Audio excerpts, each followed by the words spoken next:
Dans cette vidéo, on revient vers les systèmes d'équations linéaires et je vais vous expliquer comment on peut étudier des systèmes d'équations linéaires dans les termes du rang de la matrice associée. Donc, tout d'abord, tout système d'équations linéaires peut être exprimé comme ça. Une matrice fois un vecteur inconnu est égal à un vecteur connu. Et on va répondre à la question: sous quelles conditions ce système a-t-il des solutions? Et la réponse sera donnée dans la terminologie du rang des matrices. Tout système peut être exprimé comme ça: AX égale B. Ici, A est une matrice à M lignes et N colonnes, ce qui veut dire que ça correspond à un système de M équations à N variables. Donc, je vous donne un exemple. Voici un système de 4 équations à 3 variables. Et c'est équivalent à l'équation suivante.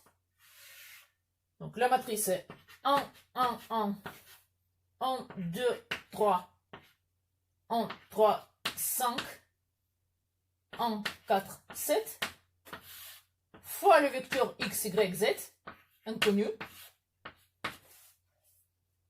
Et tout ça est égal à 11, 8, 5, 2. Donc, m est égal à 4, le nombre d'équations, n est égal à 3, le nombre de variables.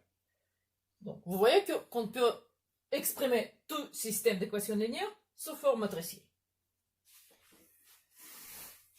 En plus, quand on échelonne ce système d'équations, c'est la même chose que échelonner la matrice A et le vecteur B en même temps. Au lieu d'échelonner le système d'équations, on peut faire exactement la même chose en échelonnant les paramètres donnés, c'est-à-dire la matrice A et le vecteur B, en même temps. Donc, ce que j'écris ici s'appelle la matrice étendue. Et quand on l'échelonne, on fait exactement la même chose que quand on échelonne le système d'équations linéaires. Donc, par exemple, dans notre exemple, la matrice étendue, c'est ça. Je l'échelonne comme d'habitude, comme le système d'équations. Et qu'est-ce que j'obtiens? D'abord, j'enlève la première ligne des autres. La première ligne reste à sa place. La barre verticale veut dire tout simplement que c'est le vecteur B à la fin.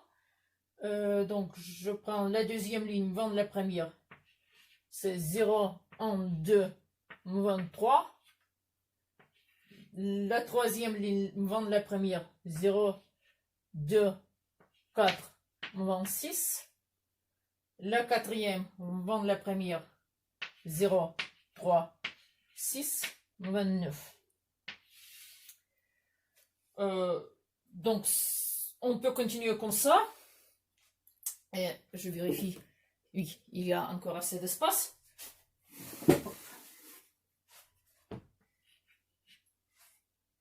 Maintenant, je vois tout simplement que les trois dernières équations sont toutes pareilles. Donc, je peux prendre la troisième ligne 22 fois la deuxième, et la quatrième ligne 23 fois la deuxième, et j'obtiens les lignes nulles. Donc, ce qu'il nous reste, c'est 1, 1, 1 égale 11, 0, 1, 2 égale 23, et deux lignes complètement nulles.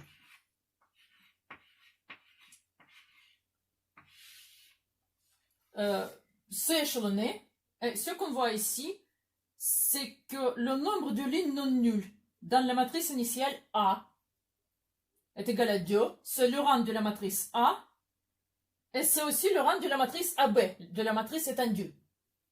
Il n'y a pas de coefficient non nul qui reste ici. Et donc, il n'y a pas de problème, il y a des solutions.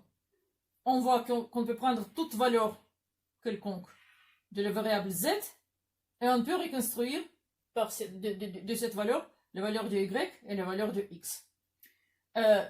L'ensemble des solutions ne sera pas en sous-espace parce qu'il y a des coefficients non nuls ici, mais ça sera quand même un ensemble défini par un paramètre. Donc, je vais écrire l'ensemble des solutions au lieu de cette ligne.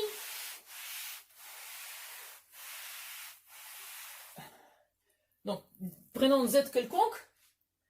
Alors, on voit que y plus 2z est égal à 23. Donc, y est égal à 23 moins 2z. Et x plus y plus z est égal à 11. Donc, x est égal à 11 moins z moins y, c'est-à-dire plus 3 plus 2z.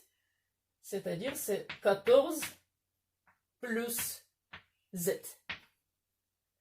Vérifions, 14 plus z plus 23 moins 2z plus z, c'est égal à 11, tout va bien.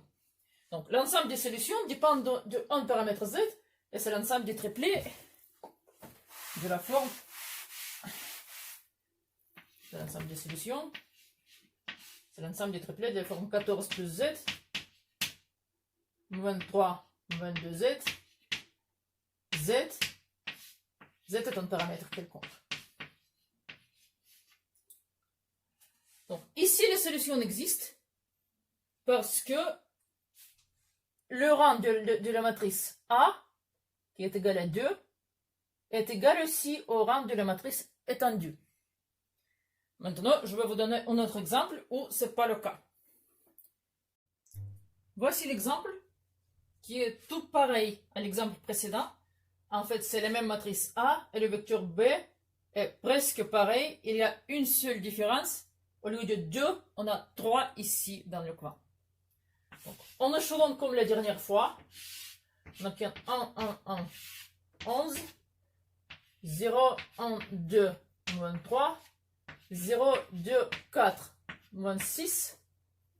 Et attention, cette fois, ce sera 0, 3, 6, 28, pas 29. Donc, juste une petite différence ici.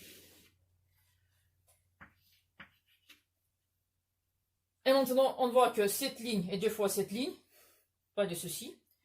Mais quand j'échelonne un petit peu plus, je vois le système 1, 1, 1, 11. 0, 1, 2, 23, 0, 0, 0, 0, et oups, 0, 0, 0. Qu'est-ce qui se passe si j'enlève 3 fois la deuxième ligne de la première? J'obtiens 1 ici. J'obtiens une équation de la forme 0 égale 1. Donc, évidemment, ce système n'a pas de solution. C'est ça la différence. Et on peut aussi dire que la différence est que ici, le rang de la matrice A est égal à 2 et le rang de la matrice AB, de la matrice étendue, est égal à 3. J'écris qu'il n'y a pas de solution.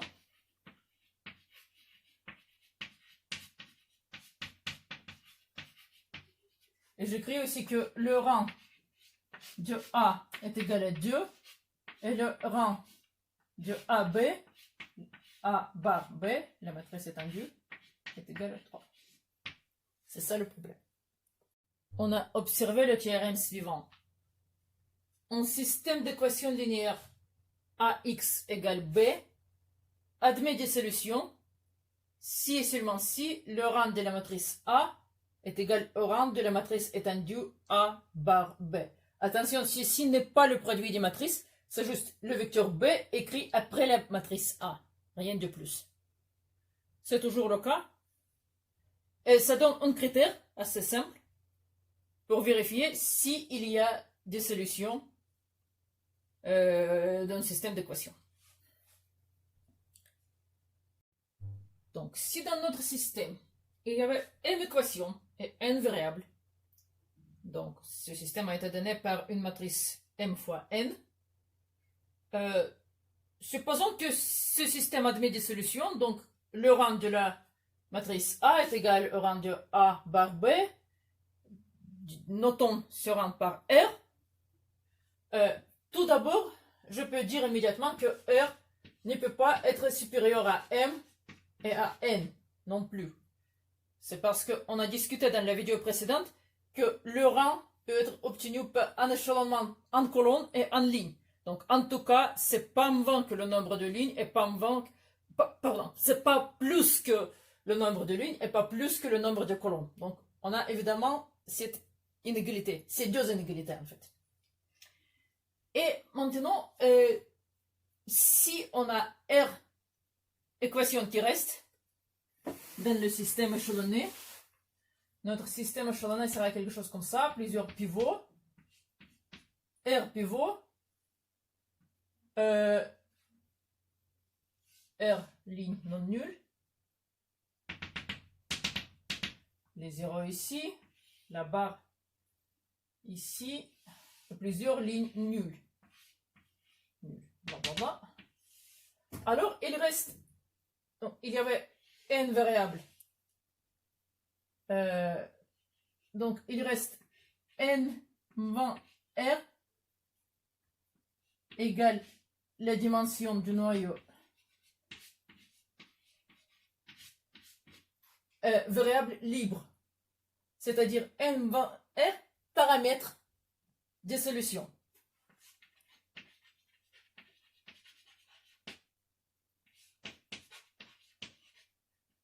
Des solutions.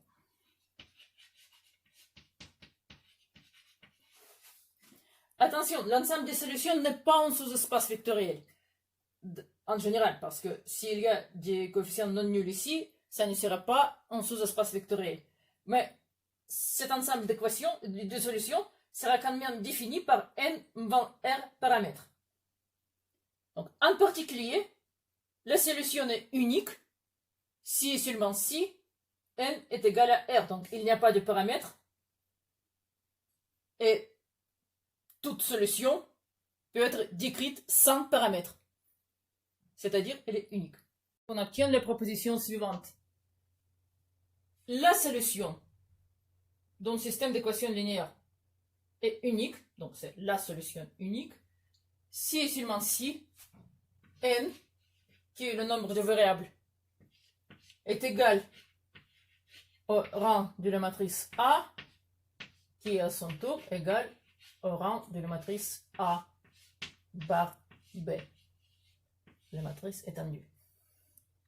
Donc n est le nombre de variables, pas le nombre de lignes dans le système, mais le nombre de variables.